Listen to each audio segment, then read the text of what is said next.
141 ఏళ్ల చరిత్ర కలిగిన కాంగ్రెస్ పార్టీ ఈరోజు ప్రజల నుండి దూరమయ్యే పరిణామాలు గత 15 ఏళ్ళుగా కనిపిస్తున్నాయి.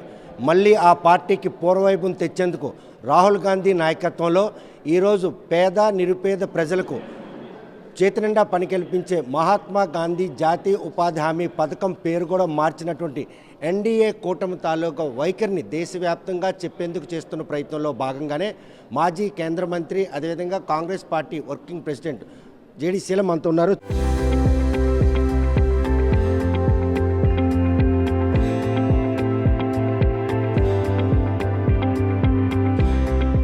చూస్తే కనుక ప్రస్తుతం కాంగ్రెస్ పార్టీకి మళ్ళీ పూర్వవైపు వచ్చే పరిణామాలు ఏమైనా కనుచూపు మేరలు కనిపిస్తున్నాయి? బాగా కన్సూప్ మేర కాదు, మన చేతిలోనే ఉంది. ప్రతి ఒక్క కాంగ్రెస్ కార్యకర్త కూడా ప్రజల్లోకి వెళ్ళి నేనున్నాను, సమస్యలు ఇప్పుడు ఇక్కడ ఉందనుకోండి, ఈ జిల్లాలో చాలా సమస్యలు ఉన్నాయి. ఉదాహరణకి తెల్లదోమ ఉద్దానం ప్రాంతంలో చాలా సమస్యలు, దానికి ఫార్మర్స్ ఎంతో ఇబ్బంది పడుతున్నారు. అదేవిధంగా మొక్కజొన్న పండించిన రైతులకి ఎంఎస్పి లేదు, 1600కి 1500కి అడుగుతూ ఉన్నారు. అంటే కాంగ్రెస్ పార్టీ హయాంలోనూ సమస్యలు ఉన్నాయి, ఎన్డీఏ కూటమిలో సమస్యలు ఉన్నాయి. కాకపోతే కాంగ్రెస్ పార్టీ మళ్ళీ లైమ్ లైట్లోకి రావాలంటే ప్రతి ఒక్కరు కాంగ్రెస్ పార్టీని చెప్పుకోవాలనుకుంటారు. కానీ ప్రజల నుండి ఈరోజు ఆంధ్రప్రదేశ్ని రెండుగా విభజన పాపం ఈరోజు కాంగ్రెస్ పార్టీకి శాపంగా మారింది. అంటే ఇప్పుడు 15 ఏళ్ళు అయింది. 15 ఏళ్లలో అదే చట్టాన్ని సరిగా అమలు చేస్తుంటే అన్ని సమస్యలు తీరాయి. ఇక్కడ ఉన్నటువంటి ప్రబుద్ధులు కావాలని ఎక్కడ కాంగ్రెస్కి పేరు వస్తుందోనని ఆ విభజన చట్టంలో ఉన్నటువంటి అన్ని అంశాలు ఏవి కూడా పూర్తి చేయడంలా. కానీ విభజన హేతుబద్ధంగా జరగడంతోనే కాంగ్రెస్ పార్టీ ఈరోజు మూల్యం చెల్లించుకునే పరిస్థితి. ఇప్పుడు హత్య చేస్తేనే 14 సంవత్సరాలు జైలు శిక్ష వేస్తారు. హత్య చేయలా, అందరూ అనుకున్నదే. కాకపోతే చేసిన పొరపాటు ఏంటంటే టైమింగ్. ముందే చేస్తుండే అన్ని అమలు చేస్తే ఇంత వచ్చేది కాదు. కనీసం హైదరాబాద్ని మనం ముందు అనుకున్నట్లుగా కామన్ క్యాపిటల్ కేంద్రపాలిత ప్రాంతంగా ఉన్నా కూడా అదేం కాదు. సో తెలంగాణకి వ్యతిరేకం కాదు, కాకపోతే ఆ విభజించిన తీరు, విభజించిన టైమింగు, ఆ అమలు చేయకపోవడం, ఇవన్నిటిని కలిపి వాళ్ళ అసమర్థతను మెప్పు చేసుకోవడానికి కావాలని మీడియాని మేనేజ్ చేసి ఇంకా కాంగ్రెస్ మీద దుమ్ము పోల్చేటువంటి దుర్మార్గ పనులు ఈ ప్రాంతీయ పార్టీలు చేస్తున్నాయి. కానీ అప్పట్లో ప్రాంతీయ పార్టీలు కూడాను రాష్ట్ర విభజనకి లేఖలు కూడా రాశాయి. అయినప్పటికి కూడాను ఈ పాపం మాత్రం కాంగ్రెస్ పార్టీకి శాపంగా వెంటాడుతూనే ఉంది. ఏమండి, వాళ్ళు చేసిన పొరపాట్లు చాలా ఉన్నాయి, కానీ కాంగ్రెస్ను ఒక్కటే దోషిగా నిలబెట్టారు. సరే, జరిగిన తప్పుకి అంతా తప్పు కాకపోయినా మేమే భరించాం. ప్రజల తీర్పు, ప్రజలు అల్టిమేట్గా వారి తీర్పు శిరోధారి. చూస్తే కనుక తెలంగాణ ఇచ్చినటువంటి ఆ ప్రజలు మాత్రం 10 ఏళ్ళ తర్వాత రుణం తీర్చుకున్నారు, అక్కడ అధికారంలోకి వచ్చింది. 2024 సార్వత్రిక ఎన్నికల్లో ఈ రాష్ట్రంలో కాంగ్రెస్ పార్టీకి పూర్వవైపును తెచ్చినటువంటి వైఎస్ రాజశేఖర రెడ్డి తని షర్మిల ఈరోజు పీసీసీ పగ్గాలు చేపట్టడంతో కంపల్సరిగా అసెంబ్లీలో కాంగ్రెస్ పార్టీకి ఈరోజు బీజం పడి ఉండే పరిణామాలు ఉండే. ఎక్కడ లోపం ఈరోజు 2024లో కాంగ్రెస్ పార్టీకి అదృష్ట భాగ్యం కలగలేదు అంటే ఇంకా ప్రజలు ఆ స్టేజ్కి రాలేదు. ఇప్పుడు జగన్మోహన్ రెడ్డికి ఒక అవకాశం ఇచ్చారండి. మళ్ళా ప్రపంచంలో ఉన్న వాళ్ళందరూ తెలుగుదేశం అభిమానులు వచ్చి జగన్మోహన్ రెడ్డి గారి పాలనకు వ్యతిరేకంగా పనిచేసి కూటమిని తీసుకొచ్చారు. కూటమి మీద ఇప్పుడు వ్యతిరేకత వచ్చింది. జగన్మోహన్ రెడ్డి గారిని ఒకసారి చూశారు. కూటమి మీద ఇప్పుడు వాళ్ళు చెప్పింది చేయటం లేదు, హామీలు నెరవేర్చట్లేదు. వాళ్ళ భాష, వాళ్ళు తన్నుకోవటం, లడ్డు చుట్టే రాజకీయం చేయడం, ప్రజలు హేహ్య భావం వచ్చింది. ఏమిటి వీళ్ళు చేస్తున్నది?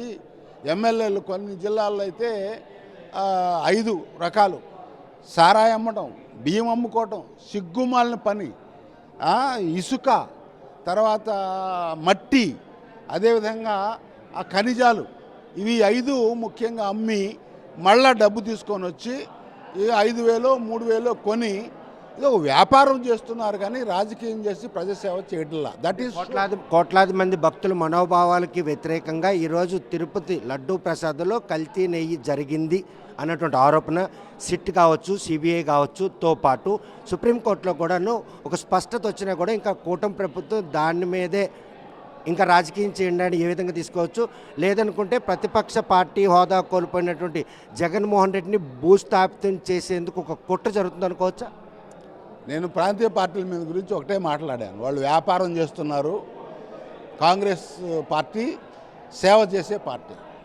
కాంగ్రెస్ పార్టీలో అన్ని వర్గాల వారికి మేలు జరిగింది. ఈ ప్రాంతీయ పార్టీలు కులం మీద చాలా అసహ్యంగా కులమే బేసిస్గా రాజకీయాలు చేస్తున్నారు. అంతకన్నా నేను ఎక్కువ మాట్లాడదలుచుకోవాలా వారి భాష. కానీ కాంగ్రెస్ పార్టీ ఈరోజు చేస్తున్నటువంటి ఇంపార్టెంట్ ఏంటంటే మీరు చెప్పినట్లు మహాత్మా గాంధీ జాతీయ ఉపాధి హామీ చట్టాన్ని నీరు కార్చి పేదలకు అన్యాయం చేస్తున్నారు. అన్ని కులాల్లో ఉన్నటువంటి పేదలు 20 సంవత్సరాల్లో చాలా సంతోషంగా పనికి వెళ్ళి సంపాదించుకొని 10 రూపాయలు గౌరవంగా బ్రతికేటువంటి పేదలని కడుపు కొట్టేటువంటి పని చేస్తున్నారు. మహాత్మా గాంధీ గారి పేరును తీసేస్తున్నారు. మహాత్మా గాంధీ పేరును వీళ్ళు తీసేయచ్చు, కానీ ప్రతి హృదయాల్లో మహాత్మా గాంధీ ఉన్నారు. వీళ్ళ భ్రమ ఇవన్నీ ప్రజల దృష్టి మళ్లించడానికే చేస్తున్నారు. కానీ Congress party will bring back Mahatma Gandhi ఉపాధి హామీ పథకం తప్పనిసరిగా మళ్ళా తీసుకొస్తాం. ఒక చిన్న డిమాండ్ కూడా ఉంది, వ్యవసాయానికి అనుసంధానం చేయమని, అది కూడా చేసి తీసుకొస్తాం. కరుడు కట్టిన కాంగ్రెస్ వాదులుగా కాంగ్రెస్ పార్టీకి పూర్వవైద్యం మీరు తెచ్చేందుకు చేసిన ప్రయత్నంలో షర్మిలా నాయకత్వంలో సీనియర్స్ అందరూ కూడా ఆమె వెంట ఉండడానికి సుముఖ చూపడం వెనక ఆమె వెనకనే ఉన్నారు. ఆవిడ కాంగ్రెస్ పార్టీ పిసిసి అధ్యక్షురాలు వెనక అందరూ ఉన్నారు. రఘువీరారెడ్డి అంటే ఒక తండ్రి హోదాలో ఉండాల్సినటువంటి ఆయన కూడా దూరంగా ఏం లేడు. మొన్న తిరుపతిలో ఆమెతో పాటు పాల్గొన్నారు. ఇట్స్ ఏ మ్యాటర్ ఆఫ్, ఇదేమీ దూరం దగ్గర కాదు. అందరూ కలిసి సమిష్టిగానే పనిచేస్తూ ఉన్నాం.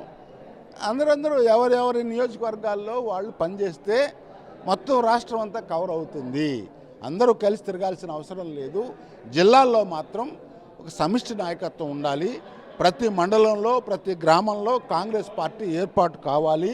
ప్రతి ఒక్కరూ నేనే జిల్లా అధ్యక్షుడు, నేనే పిసిసి అధ్యక్షులు అనుకునే భావంతో పనిచేయాలి. ఎవరో ఒక్కరు చేస్తారు, మనం అందరం ఫాలో అవుతాము, కాంగ్రెస్ పార్టీ మళ్ళీ తిరిగి వస్తుందంటే నేను ఒప్పుకోను. ఎవరి గ్రామంలో వాళ్ళు, ఎవరి మండలంలో వాళ్ళు, ఎవరి జిల్లాలో వాళ్ళ చేతుల్లో ఉంది కాంగ్రెస్ పార్టీ మళ్ళీ పునర్నిర్మాణం జరగడం అనేటువంటిది. అదే నొక్కి ఒక్కానించి ఈ ఆర్గనైజేషన్ మనం నిర్మించుకుందాం. ఇది మనకు ఎందుకంటే ప్రజల్లో అభిమానం ఉంది. ఒక ప్రక్క జగన్మోహన్ రెడ్డి గారిని చూశారు, ఇంకో ప్రక్క కూటమిని చూశారు. వీళ్ళ తన్నులాట్లు, వీళ్ళ భాష, వాళ్ళ వర్తన, వాళ్ళు ఉపయోగించేటువంటి పదాలు, ఎందుకు కేసులు పెట్టుకుంటున్నారు, దేని మీద పెట్టుకుంటున్నారు, ఓపెన్ చేస్తే టీవీ ఏ రకమైనటువంటి ఉన్నది, వాళ్ళు చెప్పింది ఏంటి, చేస్తున్నది ఏమిటి, రెండు పార్టీలు చూశారు. కాంగ్రెస్ ఉంటే బాగుంటుందని ఎప్పటి నుండో కాంగ్రెస్కు వ్యతిరేకంగా ఉన్న వాళ్ళే చెప్తా ఉన్నారు. కాంగ్రెస్ మళ్ళీ వస్తే బాగుంటుంది, కాంగ్రెస్ ఏదో బెస్ట్ అని అంటలా ఉన్నవాళ్ళు ఈ మొత్తం దౌర్భాగ్యంలో మహాభాగ్యం కాంగ్రెస్. చూస్తే కనుక 2029 ఎన్నికల్లో కాంగ్రెస్ పార్టీ ఆంధ్రప్రదేశ్లో అధికారంలో రావాలంటే పిల్ల కాంగ్రెస్ పార్టీకి నాయకత్వం వస్తున్న జగన్మోహన్ రెడ్డికి రాహుల్ గాంధీకి మధ్య ఒక ఇంటర్నల్ నెగోషియేషన్ జరిగిందంట, నిజమే? అవన్నీ ఊహలండి. ముందు కాంగ్రెస్ పార్టీ బలపడాలి, తర్వాత అవన్నీ కొసురులు. మీరు కానీ ఇంకొకరు కానీ వామపక్షాలు కలవడం కానీ, లేకపోతే ఈ సంఘ సంస్థలన్నీ వచ్చి కలవడం కానీ. కలుపుకుపోతారా జగన్మోహన్ రెడ్డిని? That is a imaginary question. ముందు రానివ్వండి. నేను అంటుంది ముందు నువ్వు నీ ఇల్లు చక్కబెట్టుకో, తర్వాత మిగతా వాళ్ళ గురించి. ఇంట్లో ఉన్న వాళ్ళందరూ మీ బోటలే, మీలాంటి సీనియర్ కాంగ్రెస్ నాయకులే ఉన్నారు. కాంగ్రెస్ పార్టీ అందరిది. కాంగ్రెస్ పార్టీలో ఎవరు మంచి చేసి, ఎవరు ప్రజాసేవ చేసి మంచి పేరు తెచ్చుకున్నారో వాళ్ళందరూ రండి, కాంగ్రెస్ని మన కుటుంబాన్ని బలపరుచుకుందాం. వాళ్ళు పిలుపునిస్తున్నారా? ఇప్పుడు కాదు, చాలా కాలం చెప్తా ఉన్నాం, వస్తారు టైం. అందులో భాగంగానే మాజీ ముఖ్యమంత్రి రాజశేఖర రెడ్డి తనయుడు జగన్మోహన్ రెడ్డి వచ్చినా కూడా కాంగ్రెస్ పార్టీలో కలుపుకోవడానికి సంసిద్ధంగా ఉన్నారు. ఒక పేరు నేను చెప్పడం కాదండి, కాంగ్రెస్ వాదులందరూ కలవాలి, కాంగ్రెస్ పార్టీ మళ్ళా బ్రతకాలి. కాంగ్రెస్ పార్టీ దేశ సేవ చేసింది, స్వాతంత్రం తెచ్చింది. ఈ 70 సంవత్సరాల్లో జరిగిన అభివృద్ధి అంతా కూడా కాంగ్రెస్ పార్టీ వల్లనే. ఈ రీజనల్ పార్టీస్ ఒక్క ప్రాజెక్ట్ కూడా తేలేదు. సైకిల్ ఫ్యాక్టరీ పెట్టారా తెలుగుదేశం వాళ్ళు? పెట్టారండి? జగన్మోహన్ రెడ్డి గారు ఏమన్నా జలయజ్ఞం పూర్తి చేశాడా? ఇవన్నీ వాస్తవాలు. సో రైతు బాగుండాలి, రైతు మీద ఆధారపడినటువంటి దళితులు, బీసీలు, ఎస్సీ ఎస్టీలు అందరూ కూడా కలిసి ఉండాలి. ఉదాహరణకి ఇప్పుడు ఆ నియోజకవర్గంలో దళితుల భూములన్నీ కూడా ఆక్రమించి శ్మశానాలు పలాస నియోజకవర్గంలో ఎవరు చూస్తున్నారు?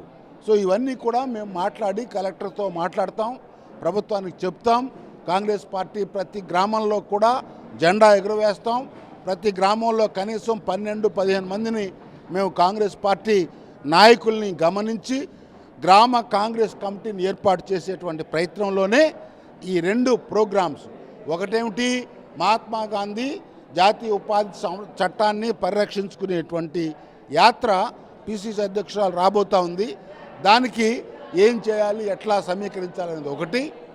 ఆర్గనైజేషన్ కాంగ్రెస్ పార్టీ పునర్నిర్మాణంలో ప్రతి ఒక్కరు కూడా భాగవహించాలి అనేటువంటిది రెండో అంశం. ఇవన్నీ మూడోది ఏమిటంటే జిల్లాలో ఉన్నటువంటి సమస్యలు ప్రభుత్వ దృష్టికి తీసుకురావడం. మేము ప్రభుత్వానికి ప్రజలకు మధ్య వారధిగా పనిచేయడానికి ఆ యంత్రాంగాన్ని తయారు చేసుకోవడంలో మేము నిమగ్నం అయ్యాం. Let's see. ప్రస్తుతం మాత్రం కాంగ్రెస్ పార్టీ పునర్వైభవం కోసం చేస్తున్న ప్రయత్నంలో భాగంగానే ఈరోజు మహాత్మా గాంధీ జాతీయ ఉపాధి హామీ పథకం చట్టాన్ని పూర్తిగా భూస్థాపితం చేసే ప్రక్రియకి మాత్రం కుట్ర జరుగుతోంది. దాన్ని ఎట్టి పరిస్థితులు కూడా పరిరక్షించుకోవడానికి తాము మాత్రం యాత్ర చేపట్టాం. మరోవైపు చూస్తే కనుక శర్మిల నాయకత్వంలో ప్రతి ఒక్క సీనియర్ నాయకులు కూడా ఆమెకు అండగా ఉన్నారు. సుమారు 14 ఏళ్ళుగా కాంగ్రెస్ పార్టీ ఈరోజు కేంద్రంలో కావచ్చు, రాష్ట్రంలో కావచ్చు, పూర్తిగా అధికారంలో లేకపోయినప్పుడు కూడాను ప్రజలకు సేవ చేసే పార్టీగా ప్రజల గుండెల్లో ఇప్పటికే అంటే నానుడై ఉంది. అటువంటి పార్టీకి మాత్రం ప్రతి ఒక్కరు కూడాను ప్రత్యామ్నాయ పార్టీగా ఈరోజు రాష్ట్రంలో కాంగ్రెస్ పార్టీ ఒకటే కనిపిస్తుంది. అవసరం అనుకుంటే పిల్ల కాంగ్రెస్ పార్టీగా ఆవిర్భవించినటువంటి ఏదైతే వైఎస్ఆర్ కాంగ్రెస్ పార్టీ అధినేత జగన్మోహన్ రెడ్డి వచ్చినా కూడాను పార్టీలో ఆహ్వానించి రాష్ట్రంలో మాత్రం కాంగ్రెస్ పార్టీ మళ్ళీ పూర్వవైపు వచ్చేందుకు తాము చేస్తున్న ప్రయత్నంలో మాత్రం ప్రజల అండదండలు మాత్రం సమృద్ధిగా ఉన్నాయి. ఏదైతే విభజన హామీలో ఇచ్చినటువంటి చట్టం ఉందో ఆ చట్టాన్ని మాత్రం హేతుబద్ధంగా విభజించడమే ఈరోజు మేము కూడా శాపంగా మాకు మారింది. ఆ రోజు కనుక ఆ చట్టం అమల్లో కనుక మేము మెలకువలు పాటించినట్టయితే కనుక ఈరోజు ప్రాంతీయ పార్టీలు అన్నీ కూడాను తమను దోహిగా చిత్రీకరించే ఈ విషయం ఇప్పటికే ప్రజలు గమనించారు. భవిష్యత్తులో ఎట్టి పరిస్థితుల్లో కాంగ్రెస్ పార్టీ అధికారంలోకి వచ్చేందుకు గ్రామీణ స్థాయి నుండి రాష్ట్ర స్థాయి వరకు ప్రతి ఒక్కరు కూడా పిసిసి అధ్యక్షులుగానే భావించి కాంగ్రెస్ పార్టీ పూర్వవైపు కోసం కృషి చేయాలని ఆయన పిలుపునిస్తున్నారు. మరి ఆ దిశగా 2029లో కాంగ్రెస్ పార్టీ తన పూర్వవైపు సంతరించేందుకు దోహదపడుతుందా లేదా అనే విషయం వేచి చూడాల్సిందే. వీడియో జర్నలిస్ట్ రామకృష్ణతో సత్యం, RTV, శ్రీకాకుళం. చరిత్ర సృష్టించినోడు ఇప్పుడు ఆ చరిత్రని తిరగరాయబోతున్నాడు. అబద్ధాల గోడల్ని బద్దల కొట్టి నిజాలను రాగా మీ ముందుంచబోతున్నాడు.